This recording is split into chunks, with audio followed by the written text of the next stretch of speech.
all of that research was there were only 6 studies, and we changed dietary guidelines. The Americans went first, and then the whole world just followed. So you lot ruined it for everyone.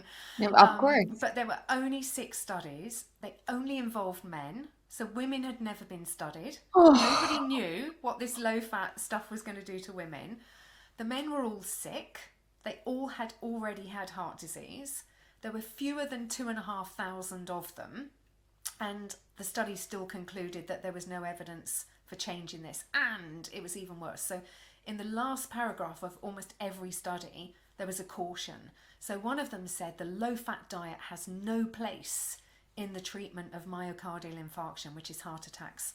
Another one said, we're very concerned about the potential toxicity of our intervention, which was giving people vegetable oils instead of saturated fats, in effect, butter, which is rich yeah. in saturated fat, so they're swapping one out for the other. And I mean, like, they tested on a few men who were already sick, no women, and none of the studies actually said, right, we need to change something. And we changed dietary guidelines at the time for a couple of 100 million people, and since there's probably been 1 billion people affected by this low fat nonsense. There was no evidence at the time, and there's been no evidence since. It makes no sense that fat is bad for us. It just Oh doesn't. gosh, this is